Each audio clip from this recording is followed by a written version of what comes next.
پکارو تم ان کو جن کو یقین کرتے ہو تم اللہ کے علاوہ خدا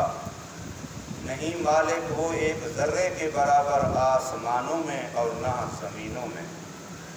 اور نہیں ہے ان کے لیے زمینوں اور آسمانوں میں کوئی شرکت و سانجھی، اور نہیں ہے اس اللہ کے لیے ان میں سے کوئی مددگار،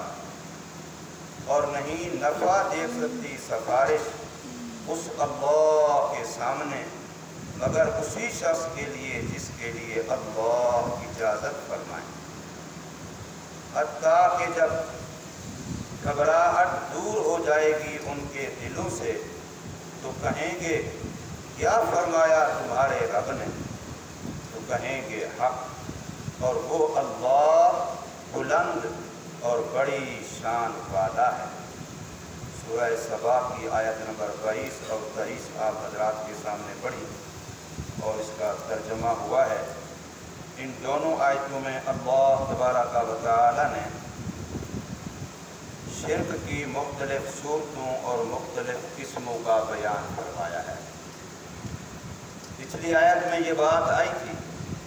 قوم سبا کے واقعے سے ہمیں یہ بات سمجھائی گئی، بتائی گئی تھی کہ دنیا کی ترقی، دنیا کے نقشے، دنیا کی چیزیں، دنیا کے ساز و سامان یہ انسان کی کامیابی کے لیے کافی نہیں ہیں، یہ اللہ تعالیٰ کی رضا اور خوشنودی کی نشانی نہیں ہیں۔ یہ جو ہمارے ہاں یہی کہا جاتا ہے جس کا کاروبار اچھا چل رہا ہو، جی اللہ کی بڑی رحمت ہے۔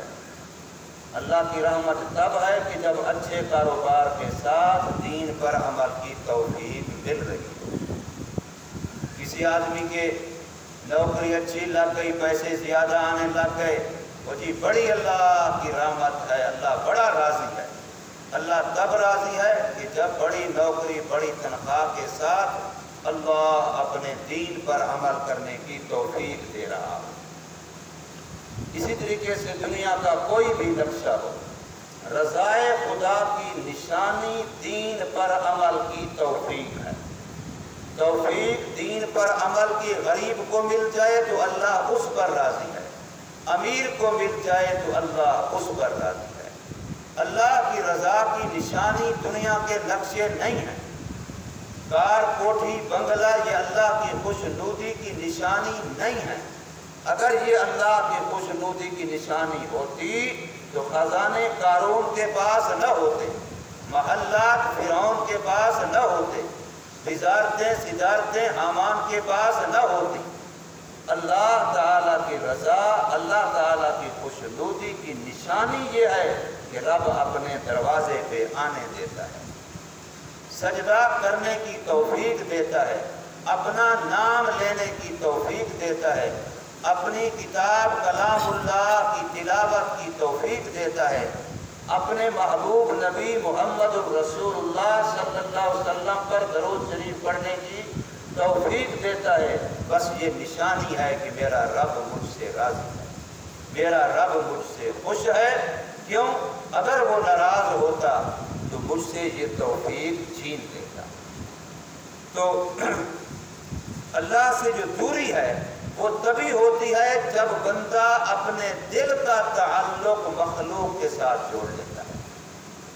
اب مخلوق کے ساتھ تعلق جوڑنے کی مختلف صورتیں ہیں، مختلف شکلیں ہیں۔ بعض تو وہ ہیں جو سرے سے خدا کو مانتے ہی نہیں ہیں، سب کچھ ہی مخلوق کو سمجھتے ہیں۔ بعض وہ ہیں جو خدا کو تو مانتے ہیں لیکن کہتے ہیں کہ اللہ تعالیٰ خالق بھی ہے، مالک بھی ہے، یہ سارا کچھ بنایا تو اللہ نے ہے لیکن اس میں مرضی اس کی نہیں، اب اس نے بنانے کے بعد فلاں کے حوالے کر دیا ہے، اب لہٰذا وہ تقسیم کر رہا ہے اور اس کی مرضی چل رہی ہے، اب وہ راضی تو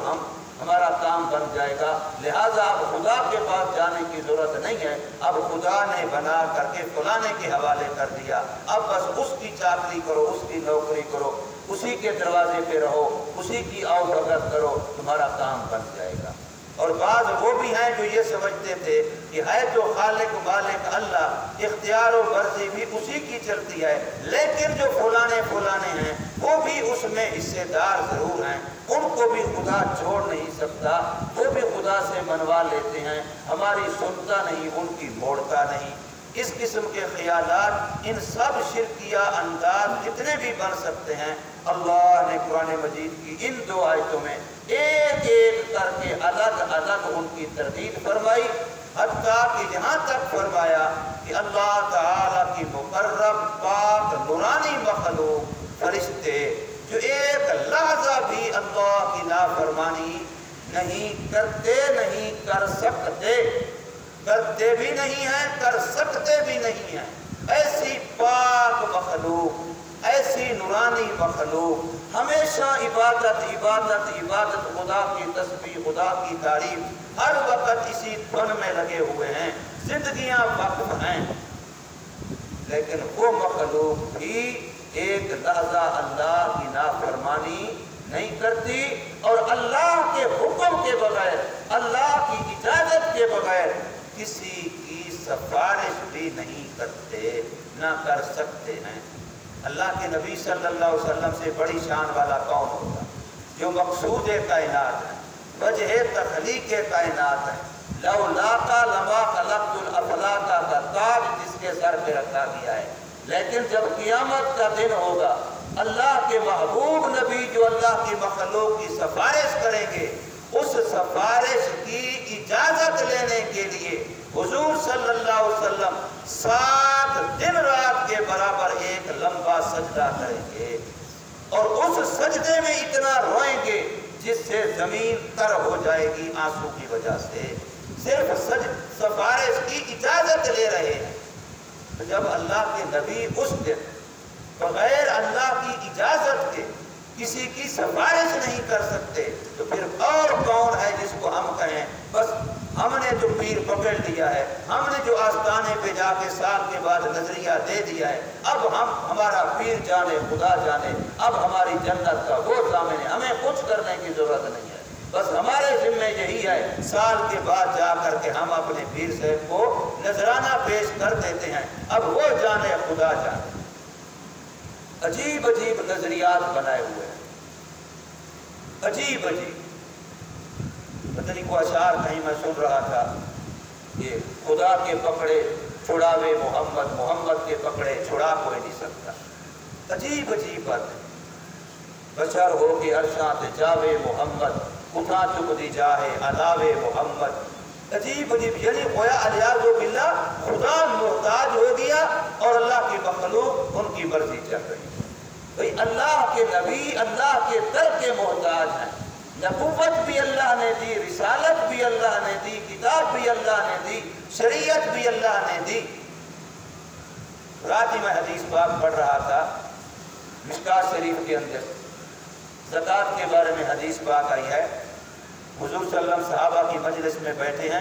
آپ زکوٰۃ نہ دینے کی وعیدیں بیان کر رہے تھے کہ جس کے پاس سونا نصاب کے برابر ہو زکوٰۃ نہ دے تو قیامت کے دن اس سونے کو گرم کر کے سلاخوں کی طرح بنا کر کے جہنم کی آگ میں گرم کر کے اس کو داغا جائے گا۔ صحابی نے پوچھ لیا یا رسول اللہ جس کے پاس چاندی ہو، حضور نے پھر جواب دیا یا رسول اللہ جس کے پاس اونٹوں کا نصاب ہو، یا رسول اللہ جس کے پاس گائے کا نصاب ہو، یا رسول اللہ جس کے پاس بکری کا نصاب ہو، حتیٰ کہ گھوڑے کا پوچھا، حضور صلی اللہ علیہ وسلم بتاتے گئے کہ جو زکوٰۃ نہیں دے گا اس کے ساتھ یہ ہوگا۔ اب اس نے پوچھ لیا یا رسول اللہ گدھے، الحمر، جس کے پاس گدھے ہوں اور ان کی مالیت نصاب کے برابر پہنچتی ہو تو ان کی زکوٰۃ نہ دے تو اس کا کیا بنے گا؟ تو مشکات شریف میں نے رات ہی حدیث پڑھائی ہے مدرسے میں، حضور صلی اللہ علیہ وسلم جواب دے رہے ہیں ابھی تک ان کے بارے میں مجھ پر کوئی وحی نازل نہیں ہوئی، اپنی مرضی سے جواب نہیں دیا، ادھر سے وحی نہیں آئی، تو فرمایا ما انزل علی فی الحمر، گدھوں کے بارے میں ابھی تک مجھ پر کوئی وحی نازل نہیں ہوئی، اس لیے حضور صلی اللہ علیہ وسلم نے وہاں اپنی مرضی سے کوئی جواب نہیں دیا۔ تو جو نبی اتنا ایک ایک بات میں پابند ہے اللہ کا، اس لیے نبی مبلغ ہوتا ہے، نبی منذر ہوتا ہے، نبی مبشر ہوتا ہے، نبی کو رسول کہتے ہیں اس لیے کہ رسول قاصد ہوتا ہے، رسول اپنی طرف سے بات بناتا نہیں ہے، جو بات اس کو بتائی دی دی جاتی ہے وہی پہنچاتا ہے، یہ قاصد کا کام ہوتا ہے۔ تو اس لیے یہاں پر اللہ تبارک و تعالیٰ فرماتے ہیں اے محمد کریم صلی اللہ علیہ وسلم ان لوگوں کو آپ کہیں ادعوا الذین زعمتم، پکارو، بلاؤ، دعوت دو ان تمام کو جن کے بارے میں تمہارا یقین ہے، تمہارا زعم ہے، تمہارا خیال ہے، من دون اللہ، اللہ کے علاوہ کسی اور کے خدا ہونے کا، معبود ہونے کا، مختار کل ہونے کا، عالم الغیب ہونے کا، کوئی اختیار خدا بندی رکھنے کا، جن کے بارے میں تمہارا زعم ہے، خیال ہے، ان کو پکارو۔ کوئی تمہاری مدد، کوئی اولاد، کوئی موت سے بچانا، کوئی بیماری، کوئی چیز کوئی کر سکتے ہیں تو تم ان کو پکارو، لیکن اللہ خود فرماتے ہیں لا یملکون مثقال ذرۃ، نہیں ہے وہ، کون وہ؟ یعنی اللہ کے علاوہ جو بھی ہے، ذات خدا بندی کے علاوہ سب محتاج ہیں، سب مخلوق ہیں، اپنے بننے میں بھی اللہ کے محتاج ہیں، اپنے رہنے میں بھی اللہ کے محتاج ہیں۔ لا یملکون، نہیں ہے مالک وہ، مثقال ذرۃ، ایک ذرہ کے برابر بھی، فی السماوات، آسمانوں میں بھی، ولا فی الارض، اور زمینوں میں، نہ زمینوں میں ایک ذرے کا اختیار رکھتے ہیں اور نہ آسمانوں میں ایک ذرے کا اختیار رکھتے ہیں۔ وما لهم فیہما من شرک، اور نہیں ہے ان کے لیے یعنی مخلوق کے لیے، اللہ کے علاوہ کے لیے کوئی سانجھی، کوئی شرکت، کوئی بھائی والی،